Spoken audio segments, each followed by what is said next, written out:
I'm a 57-year-old man, and I've been married to the woman who was the love of my life for 26 years. Let's call her Lucy. We were college friends and knew each other for a decade before getting married. During those 10 years, we spent 2 years as friends, a year of me pursuing her, and the remaining 7 years dating. There were even a few years of long distance in those 7 years when we lived in different cities for work reasons. Our relationship endured the challenges of time and distance. Lucy wasn't just my wife and the mother of my children, she was also my closest friend since college. She understood me like no one else. That's why her betrayal shattered me. About a week ago, Lucy and I attended our college reunion. Our college holds a reunion every year for the classes that graduated 35 years ago. It's a big event with singers and celebrities performing. Alumni eagerly anticipate it each year. This year, it was our class's turn to shine. We and our fellow classmates were excited to reconnect and see how we had all changed over the years. Lucy and I were particularly thrilled because we were one of the few college couples who had married and stayed together for so long. We walked into the event eager to show off our strong relationship. Little did I know that I was walking into a trap of my own making. We were having a wonderful time, reconnecting with some of our dearest friends after many years. It felt like the best moments of our lives until someone approached us. We'll call him Rick. Rick had always been an admirer of Lucy, and everyone in our class was aware of his deep affection for her. Lucy was one of the brightest students in our class, and like any other attractive woman, she had her share of admirers in college. Yes, I was one of them too. However, Rick was not the type to just flirt, take a chance, and move on if the girl wasn't interested. He was the persistent type. He pursued Lucy throughout college and beyond. He didn't give up, even though he knew she was dating and in love with me. I've always been a secure partner and didn't let his advances affect our relationship. Rick, along with everyone else, knew that Lucy was way out of his league, but he never stopped trying. I remember when Rick found out that Lucy had married me, he actually texted me and claimed that Lucy had made a mistake. He went on to say that he hoped I would care for her as much as he would have. Lucy and I simply laughed at his childishness and romantic notions. We hadn't heard from him or spoken to him since that day until the day of the reunion when Rick approached us.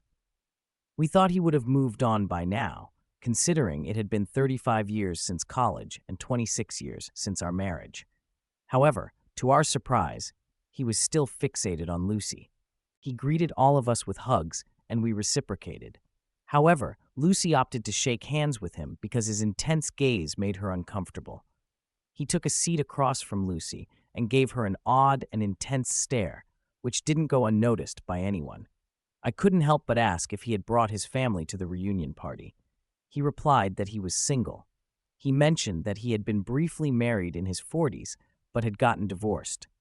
I expressed my sympathy, saying, "I'm sorry to hear that," to which he responded dramatically, "Well, yes, you should be sorry. You stole my love," followed by a burst of hysterical laughter. If I were in my 30s, I might have considered physically confronting him, but as we're approaching our 60s, such things no longer hold much importance. Besides, Rick isn't the intimidating type. He's more of a sleazy, loudmouth guy you wouldn't pick for sports. Even though everyone heard his joke, no one responded, and you could feel others becoming uncomfortable, so we mostly brushed it off. However, Lucy became noticeably quiet. Nancy is our close friend from college, took Lucy aside. We tried to lift her spirits, encouraging her to forget about the troublemaker and enjoy the rest of the evening. Knowing that Lucy tends to overthink things, we both attempted to ease her mind. Suddenly, Rick approached us out of the blue. I suspect he had been keeping an eye on us all along. To our surprise, he apologized, stating that he hadn't meant to upset her. Instead, he claimed he wanted to make her feel happy that, despite the years of separation and the effects of aging on her appearance, she still had an admirer. I couldn't tolerate his cheesy words and told him to back off. He expressed genuine regret about causing discomfort. Lucy asked him to leave us alone, but he insisted that Lucy forgive him so we could enjoy the last gathering of our lives. Those words made me think it was time to put this behind us and move forward. That night was undoubtedly the final occasion for us to meet our old friends and classmates, so there was no point in dwelling on the past. Lucy hugged him and urged him to move on from her and let it go. We all hugged and headed to the dance floor to have fun at the party. Others joined us, and it turned into an enjoyable time. Later on, I noticed Nancy and Lucy talking to Rick, who was standing beside them. He was engaging in conversation and dancing in a comical manner, if that makes sense. I was relieved that this matter seemed to be resolved, and we could look back on it in a positive light. I kept an eye on them to ensure Lucy was okay. Rick was whispering something in her ear, and she smiled and nodded at him. I assumed it wasn't anything inappropriate, or else Lucy would have reacted differently. This gave me the green light to relax and enjoy myself with other friends and classmates. About an hour later, I noticed that Lucy and Nancy were nowhere to be seen. Initially, I didn't pay it much mind because we were all mingling separately. I too was catching up with other friends on my own. However, when they didn't reappear after some time, I began searching for them. I attempted to call them first, but they didn't answer. I realized the loud music might be drowning out the sound of their phones ringing. After roughly 30 minutes, Lucy returned, but something about her seemed off. There were no apparent changes in her appearance, but I had a distinct feeling that she was a different person. She became unusually quiet and kept urging me to leave. Nancy joined us shortly afterward, but Lucy and Nancy didn't exchange a single word throughout the night. I assumed they had argued about something because they avoided making eye contact. I repeatedly asked Lucy why she seemed irritated and wanted to leave early, but she remained silent. I wanted to stay until the end of the party, but Lucy insisted we leave early. Lucy remained silent throughout the entire journey back home, which lasted over an hour. I kept inquiring if she was okay, and she replied that she was just tired and needed rest. It left me feeling uneasy because she's usually the one brimming with energy, and seeing her upset without knowing the reason worried me. I asked if it had anything to do with Nancy, but she simply replied with a no, providing no further explanation. I assumed she was exhausted and left her alone. When we arrived home, while most of our friends were posting happy pictures of the evening and chatting on social media, expressing their joy at the reunion and lamenting the possibility that it might be the last, Lucy slipped into bed with her eyes closed. I suppose she wanted me to believe she was asleep. Why do I say that? It was almost 2 a.m. when I went to bed, utterly tired. I fell asleep as soon as I hit the mattress. I'm not sure how long I had been asleep when Lucy woke me up. She was in tears, resting her head on my chest. I held her close and asked if she was feeling emotional about reuniting with her old friends, but she didn't respond. She simply continued crying. I held her tightly to show my support, as that was the least I could do since she wasn't sharing what was troubling her. I allowed her to release her emotions, and when her tears finally stopped, she revealed something that left me stunned. She confessed that she had cheated on me with Rick. I was at a loss for words, unable to ask her anything further. I felt frozen in shock. Thoughts swirled in my mind about what might have transpired. The last time I saw Lucy, she was dancing with Rick and Nancy, along with others. Then the three of them disappeared for about an hour. When Lucy returned, she wore a gloomy expression and insisted on leaving the party. She mentioned that Nancy was aware of the situation, but she was clearly furious with Lucy, which explained her upset demeanor. I was still unable to speak, so as she observed my stunned state, she began explaining everything on her own. She recounted how, while they were dancing, Rick kept apologizing to her for the embarrassment he had caused her, especially after she had rejected his advances numerous times. He showered her with praise, claiming that in all his travels around the world, he had never encountered a woman as extraordinary as her. Lucy explained that she began to believe his compliments and fell for his apparent sincerity. He asked her if she would go for a walk with him, initially declining, but he persisted, insisting it would be their last encounter and she deserved to know his true feelings for her. She wanted to hear what he had to say, so she agreed to accompany him for a walk on the college lawn, seeking the peace and quiet. While on the lawn, Rick openly expressed his feelings, proclaiming his lifelong love for her and describing her as the most incredible woman on earth. She recounted various things he said, but the essence was the same. Lucy admitted that she was intoxicated and foolishly succumbed to his words. He began holding her hand while they walked, and in that moment, Lucy felt an immense burden of tension lifting from her shoulders, making her feel strangely comfortable. I won't delve into further explicit details of what she shared with me about what happened, but she told me everything. Absolutely everything. She even mentioned that her guilty conscience kicked in when they were in the middle of the act, and she pushed him away. My mind was in a daze, and my body felt numb. She nudged me, seeking some reaction, but I remained silent. I asked her to give me a moment. She continued crying and apologizing. Eventually, I told her to go to sleep and we would discuss the matter in the morning. She held on to me tightly, expressing her fear of losing me. I simply closed my eyes and lay there, replaying the situation in my mind repeatedly. I was reflecting on the events until I distinctly recalled something that struck me as odd. Rick gave me a strange, unsettling grin after Lucy returned from their make-out session. Although I didn't pay much attention to it at the time, I suppose that was his triumphant smile, signifying that he had finally won her over. With that realization, I felt a surge of anger and disgust welling up inside me. I was too restless for self-pity, and the thought of sharing the bed with her became unbearable. I noticed that she had fallen into a deep slumber after hours of crying.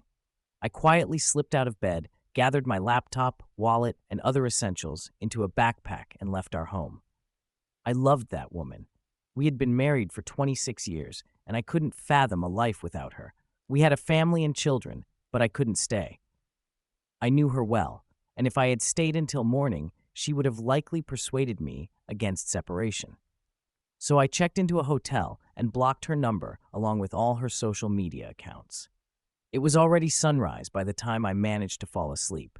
Around 8 or 9 a.m., my phone started ringing incessantly with calls from my children. Lucy and I have 2 kids, a 24-year-old son and a 21-year-old daughter. Both of them are in college and live on the same campus. Now, after reading numerous stories, I realize I made a hasty decision to ghost Lucy that very night. I should have planned more carefully for my next steps to maintain control of the situation. I've come across stories where people pretended to act normal with their cheating partner while secretly plotting revenge and eventually exposing the affair. However, in my case, I couldn't have acted normally with Lucy after what she had done. She was not only my spouse, but also my closest friend, my better half in every sense. Even if I had attempted to deceive her, she would have seen through it immediately, and I couldn't bear to pretend in front of her. The idea of Lucy cheating on me was the last thing I ever expected, so I had never devised a plan for how to handle such a situation. So when my children called me, I had no strategy for what to say. But I needed to speak to one of them before they went to the police to report me missing. I chose to call my son, who is typically more composed and mature than my daughter. I informed him that there was no gentle way to break the news other than to tell him that his mother had cheated on me the previous night with her former lover, or admirer, stalker, or whatever you want to call him. I explained that I needed some time to process everything. He was taken aback to hear that his own mother had committed such an act. Additionally, he knew that we had a strong, loving family, and we had always maintained a great relationship. Now she had shattered that image. My children, as well as our relatives and friends, had always admired our close-knit, resilient, and proud family unit. He couldn't fathom the idea that his mother could do such a thing and kept insisting that there must be some misunderstanding. He repeatedly asked for the details and wanted everything explained in chronological order. However, I knew that going over all the details would shatter his spirit before he even had a chance to start his life. I expressed my wish that it were just a joke, but Mom had confessed her infidelity to me. He's 24 and has already experienced heartbreak, but I understand that this situation is taking a toll on him in a different way. I asked him to promise not to disclose this to anyone until I did. I sent a text to my daughter, explaining that I was stressed about work-related issues and would be out of town for some time, which put an end to the phone calls. So the situation was as follows. While my daughter believed I was away on business, both my son and Lucy knew that I had separated from her. Over the next few days, I spent time online searching for the best lawyers and seeking a solution to my problem. That's when I came across one of these online communities where many men had experienced a similar fate to mine. I read about how they had planned their revenge and taken action against their cheating partners, including their anger towards the affair partner. I understand their feelings, I truly do, but seeking revenge on Lucy is the last thing I would consider in life. I still love her deeply, and I would be lying if I said I could destroy her life in such a way. I don't want to, but I also cannot be with her again. Reconciliation is not an option for me. I'm unsure how I'll navigate this situation or if I'll ever recover from it. I have numerous responsibilities to handle. My work, my children, my assets, and more. I've scheduled an appointment with a lawyer for tomorrow, and I'll see what advice they have to offer. I'll provide an update as soon as I make progress. Hey everyone, thank you for all the support. While reading your comments, I realized that I missed sharing some important information. Both Lucy and I were management consultants, but in our late 40s, we both left our full-time jobs. Lucy pursued her long-standing passion for writing, and I became a business consultant for startups. As a self-employed individual, I don't have a fixed workplace. One of you mentioned concerns about Lucy potentially showing up at my workplace since I occasionally work from home or visit clients' offices. I consult for multiple clients simultaneously. So far, Lucy hasn't been able to locate me. As I mentioned earlier, I'm approaching 60, and we've been planning our retirement for a long time. We've been saving up to purchase a beach house in the countryside for our retirement years, with plans to buy it next year. We've even identified some properties and have been in discussions with property owners. Fortunately, we haven't made the purchase yet. Otherwise, it would have presented a different set of challenges. Lucy has been trying to contact me ever since I ghosted her. I met with the lawyer the day after my initial post, and he advised me to inform the children about the separation given that they are adults. We also discussed the division of property, and I've decided to split it evenly between Lucy and myself. No, my retaliation wouldn't involve depriving Lucy of her wealth. She's entitled to half of our assets, and she's earned it. She's also entitled to the separation, which she too has earned. I understand her very well. She might be willing to relinquish her claim to the wealth to reconcile and keep our family together. While the divorce paperwork was being prepared, I met with my children. I asked my son to discreetly bring his sister to a restaurant without revealing that I would be there. He agreed. My daughter's reaction was intense. The moment she saw me, she bombarded me with questions. One of her questions was whether I was cheating on Mom, as she knew I had cut off contact with her. She was visibly upset, which pained me, but I had to remain strong for them and for what I was about to disclose. I calmed her down and reassured her that I wasn't involved with anyone else. Then, gradually, I disclosed the truth to them. Although my son was aware of it, he didn't know about my next steps. My daughter was devastated to learn that her mom had cheated on me. She had been living with Lucy for the past 15 days since I left the house. She hugged me and apologized for being angry with me. They both inquired if I could consider giving our marriage another chance, but I made it clear that I was pursuing a divorce. They both broke down emotionally. Witnessing their tears was heart-wrenching, but they understood my pain. They pledged to support me through this challenging period. I assured them that I was separating from their mom, not from them, of course. My daughter informed me that Mom, Lucy, had not been eating or sleeping properly. She's been oscillating between crying and nervously pacing while trying to reach me endlessly. She even drove to several of my clients' offices to inquire about my whereabouts, but they all informed her that I hadn't visited their offices for 2 weeks. When our daughter asked her if something had happened between us, since it was the first time I had acted this way, Lucy didn't respond to her question. Instead, she continued to cry and moan while locking herself in her room. I requested my daughter remain at home with her mom until our divorce is finalized. I can see their sorrow gradually transforming into anger when we discuss their mom. I can tell that they feel let down by her as well. I understand it. They've also suffered a loss. Our family is shattered, and there's one person responsible for it. However, I don't want or need them to harbor hatred towards their mother, so I insist that they offer her support. Here's something you won't believe. A few days later, I received a text from Rick inquiring about Lucy. He mentioned that if I was planning to divorce her after learning about her infidelity, he was willing to take her. I replied that Lucy was a free woman and could make her own choices. I blocked him afterward. I'm sure he messaged me to provoke me, but I felt the least anger towards him. I won't fall into his stalking tactics. I didn't marry, love, or trust him. All of that I did with Lucy, who betrayed me, affecting me deeply. I'm not insecure. He can have her if she desires. I'm least concerned about that. The divorce papers are supposed to be mailed today, and I'm still waiting for my daughter's call regarding Lucy's reaction. I'll provide an update once my divorce is finalized.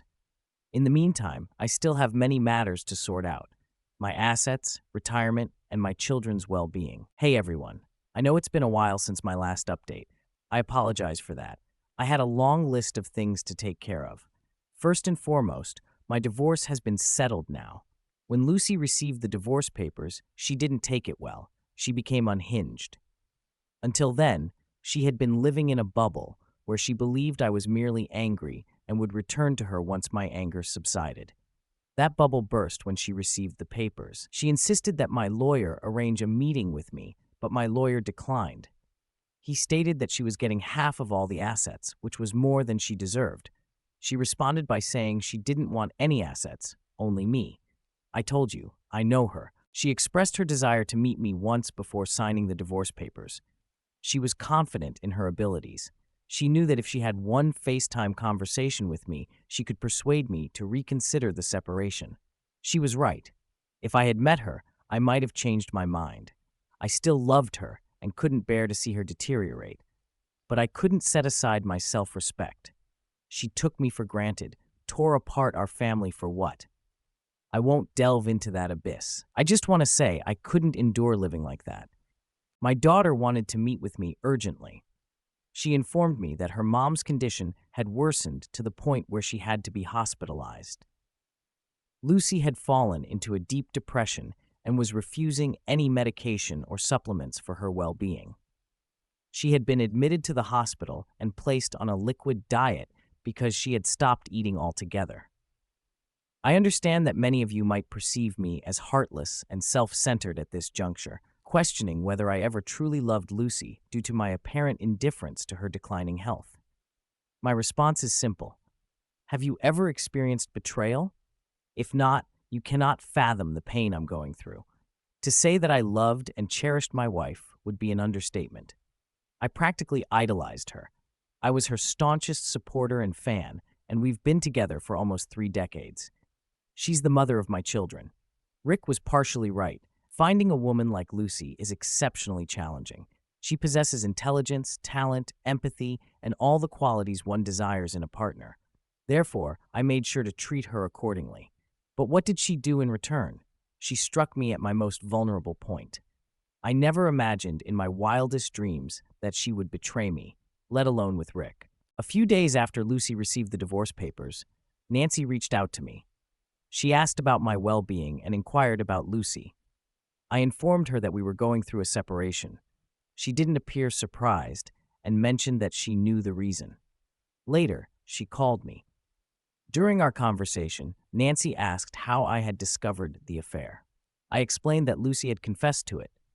She expressed her regrets and revealed that she had tried to warn Lucy about Rick. Nancy had advised her not to go out with him, but Lucy had ignored her counsel. Nancy disclosed something that reinforced my confidence in my decision. Her account of the incident had a slight variation from what Lucy had told me. According to Nancy, she and Lucy were happily dancing when Rick joined them and began making advances toward Lucy. He whispered in her ear, which Lucy claimed was an apology from Rick. Nancy was uncomfortable with Rick's advances and attempted to intervene, but she noticed that Lucy suddenly seemed to enjoy his company. When Rick proposed going for a walk, Lucy looked to Nancy for guidance. Nancy strongly opposed the idea, as everyone knew how unsettling Rick could be. However, after some time, Lucy excused herself and went for a walk with Rick. Nancy wasn't too bothered by this because Lucy had also expressed interest in going with him. Nancy was having a good time with other friends when she realized Lucy hadn't returned. Concerned for Lucy's safety, she went out to search for them. Can you believe where she found them? In the changing room of the college swimming pool. But where did Lucy claim they were? Out on the lawn. Nancy revealed that she caught them in the act, and they only stopped when Lucy spotted Nancy approaching them. So it wasn't Lucy's guilty conscience that halted things. It was Nancy who interrupted them.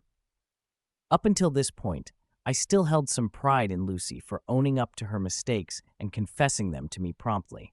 It gave me a sense of closure, despite her devastating betrayal. I believed her story that she got carried away because of alcohol, and her conscience stopped her. However, it became clear that Lucy didn't cheat because she was drunk. She did it because she wanted to. The college swimming pool was at least a 15-minute walk from where we were, and the changing rooms were deep inside the facility. You don't just end up there accidentally. It was a deliberate choice on her part. After sharing her side of the story, Nancy asked if I could see myself giving Lucy another chance to rebuild our relationship, since Lucy had confessed and been completely honest about her mistakes. The thing is, Nancy didn't know that Lucy's version of the confession was different, and I didn't clarify or respond to her question. Despite Lucy's miserable condition, she had lied to me, and that's when I lost all respect for her. Meanwhile, my children informed me that Lucy's condition was deteriorating, and she was on the brink of self-harm. Upon hearing this, I called Nancy and explained our previous conversation where I had been told a different story by Lucy. I asked Nancy to visit Lucy and have an open conversation with her. Lucy had been keeping her secret locked up, causing her immense suffering. I also instructed Nancy to inform Lucy that I was now aware of the actual truth of that night, and I had no intention of forgiving her or taking her back. It was in Lucy's best interest to prioritize her health because I knew she was intentionally harming herself in hopes of reconciliation. After all, I know her, don't I? Nancy paid Lucy a visit and provided me with an update. While Lucy has not fully recovered from her weakness and depression, my daughter mentioned that she's doing considerably better. Additionally, Lucy has gone ahead and signed the divorce papers, which was a significant relief for me. My plan is to wrap up my pending work and embark on a solo journey.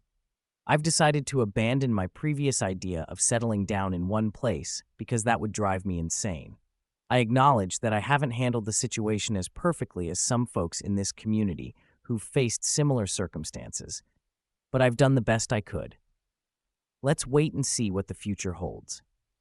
I'll keep all of you updated. Hello, everyone. I hope you're all doing well. It's been a year since my last update. I wish I could say time has flown by, but it hasn't felt that way for me.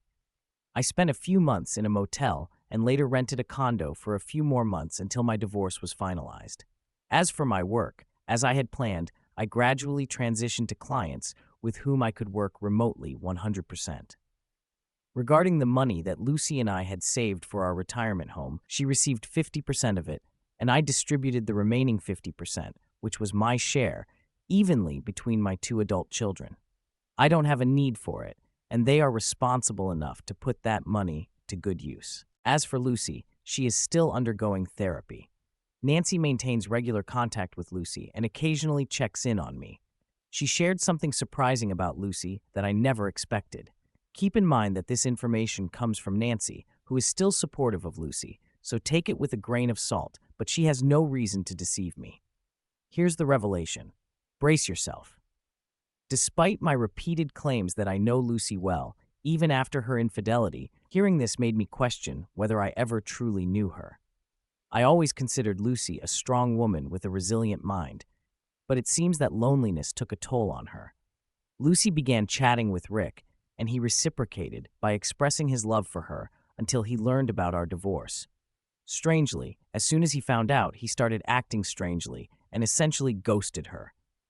Lucy was heartbroken to discover that Rick stopped communicating with her after she informed him about the divorce. She reminded him of his claims of love and desire to be with her despite everything. It turned out that he was merely flirting with Lucy for a casual physical relationship, which he got. He stated that he couldn't commit to a marriage or any emotional relationship with Lucy because she's such a strong-willed woman. For those who know Lucy, it's nearly unbelievable that she pleaded with Rick for a relationship. She couldn't have stooped lower because everyone knew Rick to be unsavory. Rick revealed his true intentions by admitting that he was only interested in a physical relationship, while Lucy sought emotional support, not just physical intimacy. He mentioned having a live-in partner and being content with that arrangement. It appears that all of his love and admiration were insincere. When Lucy and Rick had a disagreement, he concluded it with a hurtful remark. He indirectly taunted Lucy by suggesting that he had succeeded in deceiving her. He claimed that he thought Lucy was intelligent, yet he managed to trick her, implying that he was the cleverer of the two. This caused her to sink deeper into depression, as she had lost everything by falling for his deceitful lies. The last update I received about Lucy was a couple of weeks ago. My daughter had been staying with Lucy since I moved out of the house. She needed someone's company to help her cope with her depression. However, after living with her for a year, my daughter realized that she could no longer coexist with Mom, as Lucy had become extremely difficult. Lucy, who was once emotionally resilient, has transformed into an insecure and erratic individual who constantly seeks the presence and attention of others. She has also become delusional and disoriented. Lucy has morphed into a controlling and possessive mother. She bombards my children with calls and messages if they don't respond promptly.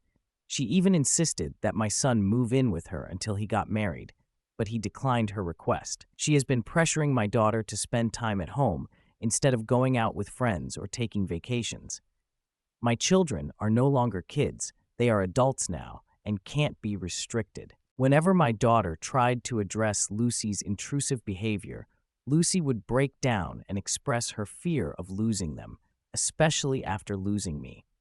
My children reassured her that they had no intention of abandoning her and were doing their best to help her cope with her depression. However, they warned her that if she continued to be so controlling, they might have to reconsider. This led to heated arguments with the children, accusing them of not supporting her during her most challenging times. This behavior is unfamiliar to me, and my children are equally perplexed by it. Ultimately, they had to confront her, explaining that it was her actions that had disrupted our once happy and loving family. What was once a harmonious and safe family environment is now fractured and distorted.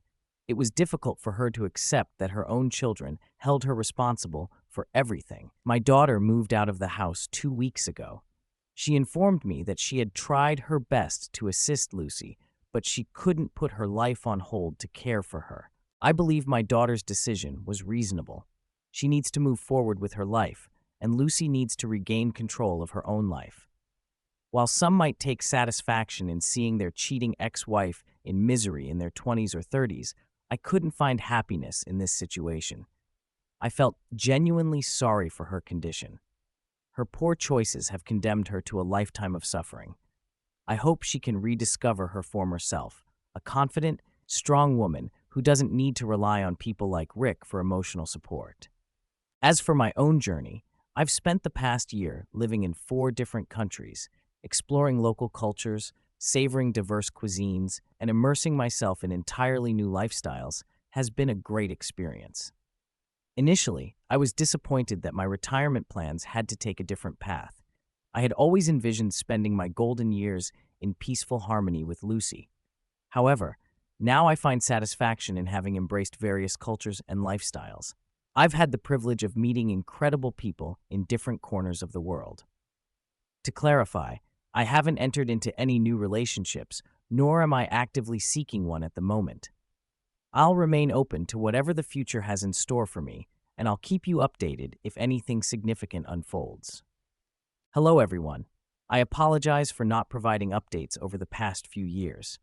The truth is, not much noteworthy has occurred in the last 2.5 years, except for my extensive travels to more than a dozen countries and my renewed passion for painting. Initially, I initiated this thread to share my story about my cheating wife, and there didn't seem to be a point in updating it with my travel experiences, so I refrained from doing so. However, there has been an event that prompted me to write this update. Last month, after 4 years, I had the opportunity to meet Lucy again. This reunion was due to my son's upcoming wedding. Yes, my son has found the love of his life and decided to tie the knot. He called me 2 months prior to the wedding and expressed his desire for Lucy and me to meet the girl's parents. Initially, I was hesitant and suggested that I could meet them directly at the wedding. However, I realized that it wasn't about me. It was about fulfilling my responsibilities as a father. The girl's parents graciously hosted a dinner for us a week before the wedding. Although I hadn't confirmed my attendance, I decided to join at the last moment. It was somewhat challenging to see Lucy in this context, as I would have preferred to have one of us attend. Nevertheless, I understood that I needed to be there for my son. Upon my arrival, Lucy seemed surprised. She appeared different, and her eyes conveyed that she had undergone some changes. She greeted me with a polite smile, but I could sense that she was feeling tense. Throughout the years, she had always maintained her long, thick hair, even as we grew older, but it seemed she had aged more than expected during those 4 years. Interestingly, they seated us next to each other at the table, making me suspect that our son hadn't informed them that this would be our first encounter in years. It's worth noting that this situation posed no issue. In front of others, she remained silent, but as soon as we had a chance to talk privately, she commented that I appeared healthier and happier. I acknowledged it, attributing it to cutting off all the toxicity from my life. This caught her off guard momentarily, and she glanced around to ensure no one overheard us. She inquired if I was in a relationship, but I evaded the question, stating that my relationship status shouldn't concern her. During our conversation, I barely made eye contact with her, focusing my attention on everyone else primarily. After the dinner, when it was time to leave, I bid everyone good night with hugs, but I simply nodded my farewell to Lucy, telling her to take care. I suppose she didn't anticipate that, as she also stood up when I was saying my goodbyes to everyone. It happened quickly, so I don't think it was too awkward for the others. Surprisingly, my interaction with Lucy was quite uneventful. She seemed either intimidated by me or too anxious to engage in more open conversation. Whether she was overthinking or not, I didn't dwell on it much. After leaving the gathering and stepping outside, my son accompanied me and offered for me to spend the next few days with him, but I declined, assuring him I would call. I then drove to my hotel. By the way, I don't have a permanent residence. I'm mostly out of town, and when I'm in town, I stay in a motel. Transitioning into a nomadic lifestyle after being a family man for 26 years was challenging, but I've grown accustomed to this adventurous life, and I'm thoroughly enjoying it. Aside from my family situation, I have another update. I now have a companion. Yes, during my visit to Tokyo 2 years ago, I met Aislinn, who is 52 years old. She had recently come out of an abusive relationship and was savoring her first solo trip. We connected while hiking up a mountain. We became friends because neither of us was seeking a romantic relationship at the time. After our time in Tokyo, I was about to head to South Korea while she was heading to Thailand. We stayed in touch for the next 6 months and eventually decided to plan our trips together. For the past year and a half, we have been traveling together to over 8 countries. We became travel companions and didn't rush into anything physical or emotional during the initial 2 months of our travels. We both took our time getting to know each other better, and we were clear from the start that we didn't want to get married. For now, we want to relish the experience of traveling and exploring different places. My children were aware of Aislinn, but they chose not to disclose this to Lucy, fearing it might trigger her depression again. After arriving at the hotel, my son to explain why I declined his invitation to stay with him. I informed him that Aislinn had accompanied me to town, and I couldn't leave her alone. I expressed my desire for Aislinn to attend the wedding. He was excited, but also apprehensive about Lucy's reaction. I emphasized that Aislinn should be at the wedding because she's my partner and should meet my family. My son added his sister, my daughter, to the call to get a second opinion, but mostly to discuss it among the three of us. She agreed with me that Aislinn should meet the family. The wedding was a week away, so I used that time to give Aislinn a city tour since it was her first visit to Kentucky. Now, on the day of the wedding, as soon as we arrived, I noticed Lucy already staring at me. She was visibly upset when she saw me holding hands with Aislinn at the wedding venue. I had already warned Aislinn about the possibility of Lucy's unpleasant behavior, but she assured me she could handle the situation. This was the first time I witnessed how controlling Lucy had become since our separation. She rushed toward us and grabbed my wrist, attempting to pull me aside. I firmly told her that I didn't want a private conversation with her. She questioned if Aislinn was my girlfriend or if I planned to marry her. I replied that it shouldn't concern her and asked her to leave us alone because the guests were arriving and some were noticing Lucy's tears and anger. She insisted that she didn't care about anyone else and needed to resolve this matter one way or another. My daughter intervened and tried to calm her mom down, but Lucy refused to go with her. We pointed out that she was disrupting the wedding. She responded loudly that she didn't care. At this point, my usually gentle daughter turned into a force to be reckoned with. She didn't just lose her temper, she gave Lucy a stern talking to that I never expected from our daughter. In a hushed yet commanding tone, she told her mom, "Yes, Mom, you were supposed to walk into the wedding on Dad's arm and be with Dad, but you chose to be with some random guy. So either accept it and move on right now, or I'm going to make sure you're kicked out of the wedding before it even begins." I almost wanted to intervene, as it's natural for a parent to do so when they see their child in distress. But my daughter was tougher than I could ever be when it came to her mom. As she pointed her finger at Lucy and meant every word, I felt the tension in Lucy's grip on my wrist release. I saw Lucy's face quiver as she let go of me, and she stared at me for 3 seconds. During that time, her expression shifted from anger to betrayal to sadness. She didn't say a word, but her face revealed a whirlwind of emotions. After this, Lucy walked away. Needless to say, she didn't introduce herself to Aislinn. On a positive note, my daughter apologized to Aislinn, who then hugged us. I reassured her that there was no need to apologize. My daughter is strong, and I'm proud of her. I could see that my daughter was emotional when she said, "It's on her, Dad. We've suffered enough. She needs to move on or leave you alone." Lucy had made everyone's life miserable, yet she had expected sympathy and care from some friends over the years. My children don't have a family home to gather in for special occasions, and I acknowledge my responsibility for that. During the rest of the wedding, Lucy grew increasingly upset that our children were supportive of me.